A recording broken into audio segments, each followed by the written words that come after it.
a bad night if you're a football fanatic. The Girls Soccer League playoffs kicked off in style tonight. 17 goals scored in 4 matches, and all that scoring can only lead to plenty of drama. And we start with an instant classic in Lidditz with heavy tournament favorites Conestoga Valley High School put it to test against Donegal. Morgan Higgins with that bloodthirsty look in her eyes. Game tied at 2 with just under 2 minutes to play. Higgins decides to let it fly. A wonder strike move over Mr. Beckham. Morgan Higgins is a new sheriff in town. CV takes a 3-2 lead.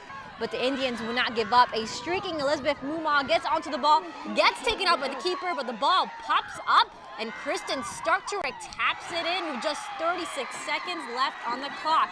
And we're headed to OT. And sudden death now. CV would just not be denied. Addison Switcher, keeping the defender at bay, whips a cross into the box onto the foot of Ashlee Hoover. Ball, net, match. CV survives a crazy 4-3 game. And Coach Pete Shellenberger says he is proud of his girls' resiliency. We finished when we had to, and Ashlee Hoover there, it was a great finish. Morgan Higgins on the goal right before regulation. That was an unbelievable strike, and it's awesome to see that. We worked so hard all year long that we needed to finish how we played all season, and we just went out and played for ourselves and played for Lauren, and we just played our best we could. Coming in the second half, we knew we had this, and we just needed to work and keep our momentum up, and I think that's what we did to win. The second game from Lidditz, Section 4 champs Lancaster Mennonite and Cedar Crest. LMH down a goal in the second half when Trisha Schutte brings her team back, creates some space, and blasts it in. We've got a game. Same score. It's Schutte once again using a magical boot of hers, tallies another goal, and she puts the Blazers in a 2-1 lead. But after a red card leaves LMH with 10 men, it's Cedar Crest's Haley Eckert bending a free kick to tie it up. Then it's Adrian Yoder sliding a shot in to put the Falcons up 3-2.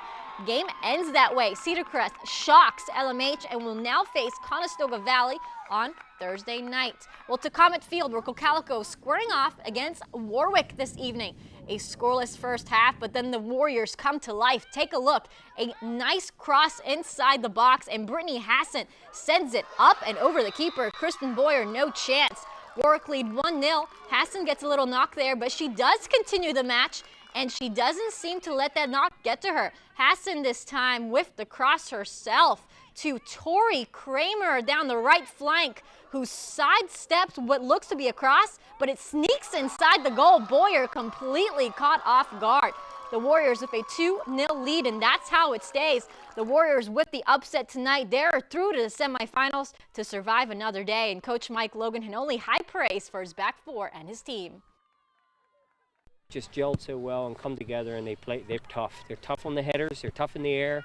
You can't get balls through them, and when you do, the keeper's there, to pick them up. Like a big goal to work towards. That seems to get our motivation up, and that seems to be the reason we play so well. It's the top 2 teams in each section. And to be one of those and then win it all, it's big. And the Warriors will now face last year's runner-up Hempfield in the semifinals. The Black Knights taking their quarter match up against Elko 2-1.